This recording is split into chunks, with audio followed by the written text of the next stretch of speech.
Tcharará. Olá, minha gente boa, liderança abençoada do Senhor. Aqui vamos às orientações da nossa célula familiar de hoje.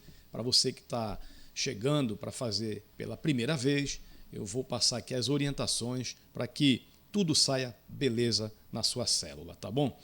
Primeiro, convoque todo mundo, chame, convide, na verdade, todos da sua casa.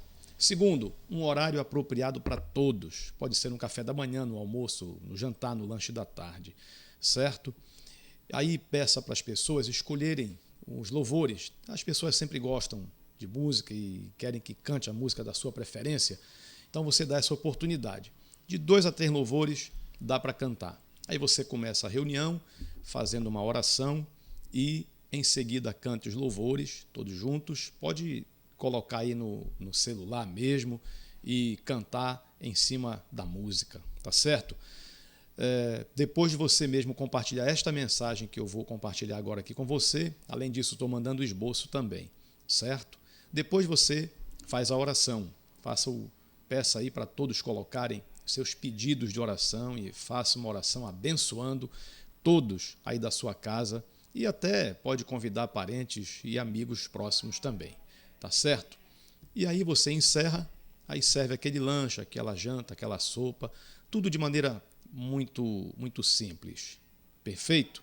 Aí depois você manda uma foto para nós, para a gente fazer o vídeo e postar na página da nossa igreja, legal? Então vamos à mensagem de hoje, que está em João, no capítulo 14, versos 1, 2 e 3, nos diz assim: Não se turbe o vosso coração. Crede em Deus, crede também em mim. Na casa de meu pai há muitas moradas. Se não fosse assim, eu vou-lo teria dito. Vou preparar-vos lugar. E quando eu for e vos preparar lugar, virei outra vez e vos levarei para mim mesmo, para que onde eu estiver, estejais vós também. O tema desta pregação hoje é uma paz, um lugar e uma promessa. Nós encontramos essas 3 bênçãos nesse texto. Uma paz, um lugar e uma promessa. Vamos começar pela paz? Olha, não se turbe o vosso coração, disse Jesus. Todo mundo precisa de paz, a nossa alma precisa de paz. E a paz que o mundo oferece é uma paz momentânea, a gente sabe que é uma paz muito passageira. A paz que o mundo dá, ela é também incerta.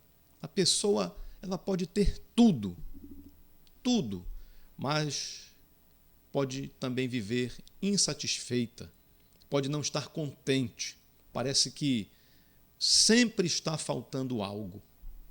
Esse algo que sempre está faltando, apesar da pessoa ter tudo, esse algo que ainda está faltando é exatamente esta paz que Jesus oferece. E a paz que Jesus oferece, ela é uma paz permanente e independe de situações que você possa passar na vida. A paz que Jesus nos traz não significa ausência de guerra, mas segurança na presença dele.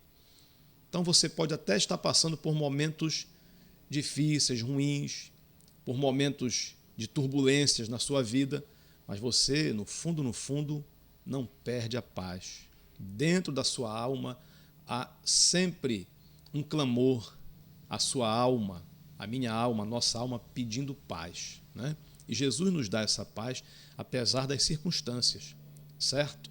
Veja o que o salmista nos diz quando ele fala no Salmo 23: ainda que eu passasse pelo vale da sombra da morte, não temeria mal algum, porque tu estás comigo. Ele não nos impede de passarmos pelo vale, mas ele vai conosco, certo? Jesus, ele não nos coloca numa redoma, assim, numa espécie de uma proteção excessiva para que a gente não enfrente as turbulências da vida.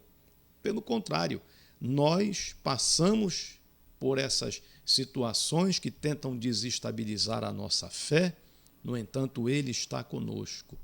Lembra quando ele estava no barco dormindo, que aquele barco começou a balançar, com a tempestade que que se abateu naquele mar, lá ele estava, por isso que aquele barco não sucumbiu. Mas aquele barco passou pela tempestade, mas não sucumbiu, não afundou, porque Jesus estava presente. Se ele está presente, ele nos garante paz na vida, mesmo que você esteja passando por uma tempestade. Ele não te abandonou, ele está no teu barco. Segundo, um lugar. Na casa de meu pai há muitas moradas, disse ele. Os governos têm sempre os seus programas de habitação que promovem a acomodação de famílias. Às vezes se faz um remanejamento de famílias, de área de risco, de áreas alagadas, ou até mesmo para fazer um grande projeto urbano, de mobilidade urbana, aí desloca-se aquele grupo, deslocam-se aquelas famílias para outros lugares. Por quê? Porque todo mundo precisa de casa, todo mundo precisa de um lugar para se abrigar, de um lugar para morar. E Deus sabe disso, né? E todos nós sonhamos com o melhor lugar.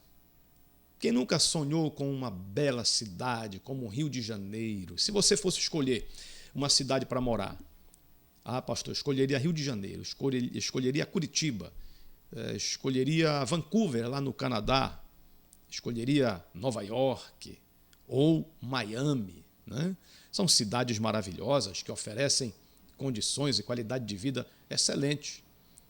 Mas essas cidades, apesar de serem tão boas e tão maravilhosas, elas não são eternas, né? Elas são daqui, da nossa vida, do nosso tempo, certo? E o Senhor Jesus, ele nos garante que está preparando para nós uma cidade perfeita, permanente, é a Nova Jerusalém. Você vai ver isso em Hebreus capítulo 13, versículo 14, que ele foi preparar esse lugar para nós, para eternamente morarmos com ele. Ele está preparando esse lugar para nós vivermos para sempre com ele, porque ele sabe da importância de termos um lugar na vida, e um bom lugar. E por último, uma promessa. Virei outra vez e vos levarei para mim mesmo, disse Jesus. Ele voltará aqui.